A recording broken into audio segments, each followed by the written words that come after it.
Fertilizer, above other concerns, must deliver a greater profit from crop yield. We want to be good stewards of the land and environment and make the best decision for a thriving business. But just how and why does fertilizer work? And how can we maximize it for our farms?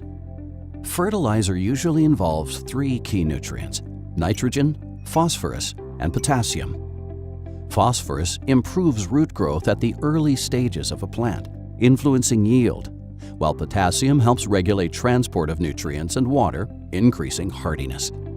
And nitrogen promotes leaf growth for photosynthesis and plant proteins.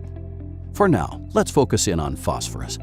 If you've been fertilizing your fields for years, you're likely to have a bank of phosphorus in your soil, but most of it won't be available to young crops. Why is that? Phosphorus arises in two forms: inorganic and organic. Organic phosphorus comes from plant and animal materials in the ground, such as decayed crop or manure. Inorganic or rock-based phosphate, including fertilizers, are the bulk of the plant-available nutrient in soil. As bacteria break down the organic material, phosphorus is eventually released. Once in a soil solution, it's possible for tiny root hairs to draw in phosphorus to the rest of the plant. Fertilizers are initially plant-available, but ammonium phosphate rapidly disassociates in soil as it reacts with clays and other elements. Once this happens, negatively charged phosphorus particles are then free to bind with any positively charged particle, such as iron, calcium, or aluminum, creating compounds that plants can't absorb through those tiny root hairs. Between 80 and 90% of your applied phosphate fertilizer becomes locked in the soil this way. These newly formed compounds will slowly come apart and release phosphorus into soil again over many months or years, but usually not in enough quantity to generate exceptional yields. Yield is most influenced by phosphorus absorbed in the early stages of plant growth, regardless of any that's supplied later.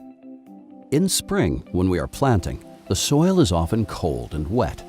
These conditions mean even less accessible phosphorus because the microbial process is slowed way down.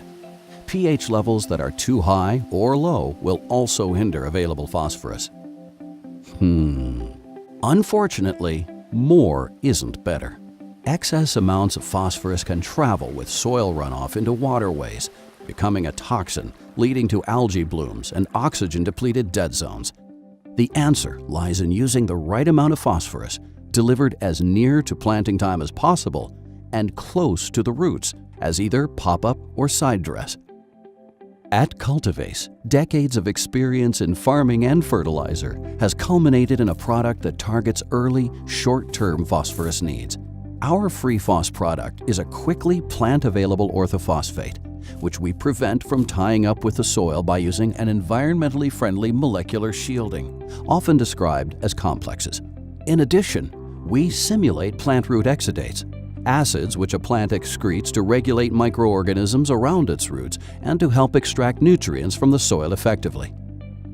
In our field trials of FreepHos, when applied with the seed at planting or on perennials, we've witnessed dramatic yield increases over the competitors with rates as low as just 2 to 6 gallons per acre. Fertilizing is a complex effort in balance, but by understanding how phosphorus interacts with soil and plants, we can make better decisions for our business by being more efficient with it. In using the right amount at the right time, we save time and money, care for our environment, and most importantly, improve profit from yield. Give us a call. Let's talk on how FreepHos could increase the return on investment in your operation. Cultivase.